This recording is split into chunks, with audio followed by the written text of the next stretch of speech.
કોંગ્રેસ પક્ષ આજે ગુજરાત પ્રજા વિકાસ દર્શન 2012 હેઠળ ખેડૂતો અને વીજળી માટેના 8મા મુદ્દાની જાહેરાત કરી રહ્યું છે।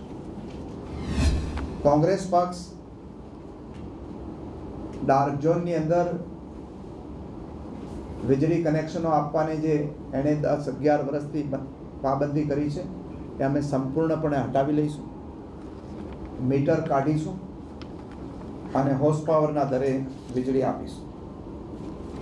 કોંગ્રેસ પક્ષે નક્કી કર્યું છે કે 16 કલાક વીજળી આપીશું અને એમાં દિવસના વીજળી આપવાને પ્રાધાન્ય આપવામાં આવશે। ગુજરાતમાં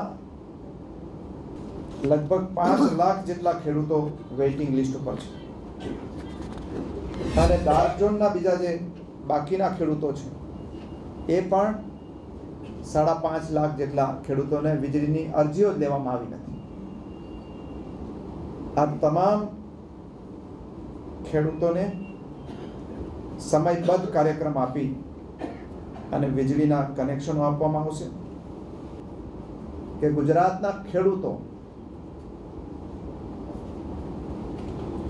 સૌર અને પવન ઉર્જા, સોલાર એનર્જી અને વિન્ડ એનર્જી એનાથી ચાલતા પંપો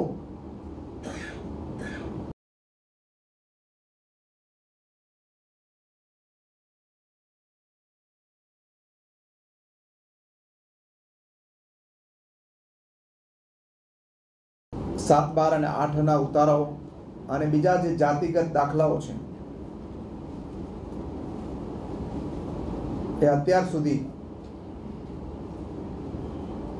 તાલુકા મથકે આપવામાં આવતા અને એને કારણે ખેડૂતો બસ ભાડું ખર્ચીને તાલુકા મથકે જાય, લાઈનમાં ઊભો રહે, જમવાનો રોકાવાનો ખર્ચ આવે અને ફરી પાછા એને જો કોમ્પ્યુટર ચાલતું ન હોય તો બીજા દિવસે ધક્કો થાય। ક્યારેય આવી પ્રથા હતી નહીં।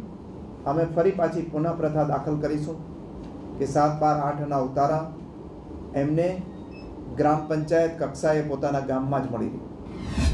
એટલે કોંગ્રેસ પક્ષે નક્કી કર્યું છે કે જે 18 લાખ હેક્ટર કમાન્ડ એરિયા છે નર્મદાનો, સૌથી પ્રાયોરિટી આ કમાન્ડ એરિયાને ડેવલપ કરવાની છે, કેનાલો મારફત પાણી આપવાનું છે। કોંગ્રેસ પક્ષ 3 વર્ષની અંદર સમયબદ્ધ રીતે આ કમાન્ડ એરિયાના ખેડૂતોને પાણી આપશે। પાણી ચોરીના નામે જે ખેડૂતોની સામે ફોજદારી ગુનો થયા છે એ અને જે પાણી વેરા પેટે જેમનું વ્યાજ છે એ આપણે માફ કરી અને ખેડૂતો ઉપરનો બોજો આપણે હળવો કરાવીશું।